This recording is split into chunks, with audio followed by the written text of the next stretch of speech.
Kidnap ಕೇಸ್ನಲ್ಲಿ ಅಪ್ಪ arrest ಆಗಿದ್ದಾರೆ. ಮಗನ ಸರದಿ ಯಾವಾಗ? ಮಗ ಶರಣಾಗತಿ ಆಗ್ತಾರಾ ಅಥವಾ ಬಂಧನ ಆಗ್ತಾರಾ? ಈ ಪ್ರಶ್ನೆ ಮುಂದುವರಿತಾ ಇದೆ.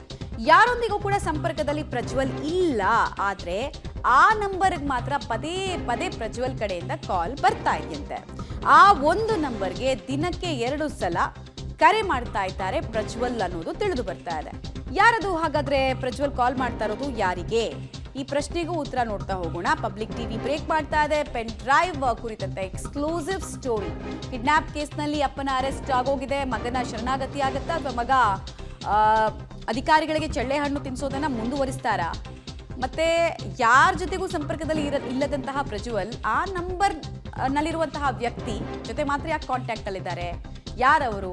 ಯಾವ ಕಾರಣಕ್ಕೋಸ್ಕರ ಪದೇ ಪದೇ ಕಾಲ್ ಮಾಡ್ತಾ ಇದ್ದಾರೆ? ಅದು ಒಂದಿನಕ್ಕೆ 2 ಸಲ ಇಂಥ ಕ್ರೂಷಿಯಲ್ ಟೈಮ್ನಲ್ಲೂ ಕಾಲ್ ಮಾಡ್ತಾ ಇದ್ದಾರೆ ಅಂದಾಗ ಆ ವ್ಯಕ್ತಿಗೆ ಇರುವ ವೇಟೇಜ್ ಮತ್ತೆ ಆ ವ್ಯಕ್ತಿ ಕೂಡ ಒಂದು ಸೋರ್ಸ್ ಆಗ್ತಾರಾ ಪ್ರಜ್ವಲ್ ಲೊಕೇಶನ್ ಐಡೆಂಟಿಫೈ ಮಾಡಿಸುವಲ್ಲಿ? ಈ ಪ್ರಶ್ನೆ ಕೂಡ ಈಗ ಸದ್ಯಕ್ಕೆ ಕಾಡ್ತಾ ಇರುವಂಥದ್ದು.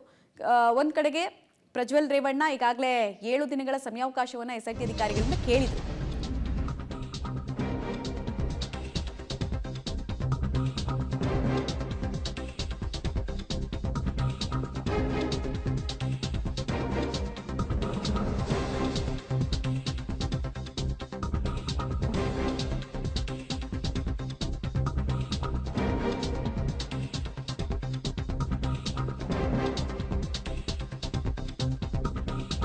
ಅತ್ಯಾಚಾರ ಪ್ರಕರಣದ ಆರೋಪಿ ಪ್ರಜ್ವಲ್ ಕಾಲ್ ಮಾಡ್ತಾ ಇದ್ದು ಯಾರಿಗೆ ಅನ್ನೋ ಪ್ರಶ್ನೆಗೆ ನೋಡಿ ಉತ್ತರ ಬರ್ತದೆ ಟಿವಿ ಸ್ಕ್ರೀನ್ ನಲ್ಲಿ. ಅದು ಬೇರೆ ಯಾರೂ ಅಲ್ಲ, ತಾನು ಮದುವೆ ಆಗ್ಬೇಕು ಅಂತ ಇದ್ದಂತಹ ಹುಡುಗಿಯಂತೆ. ಪ್ರಜ್ವಲ್ ತಮ್ಮ ಜೀವನವನ್ನ ಮುಂದೆ ಇವ್ರ ಜೊತೆ ನಡೆಸಬೇಕು ಅಂತ ಅಂದ್ಕೊಂಡಿದ್ರಲ್ಲ, ಆ ಯುವತಿಗೆ ಕಾಲ್ ಮಾಡ್ತಾ ಇದ್ರಂತೆ.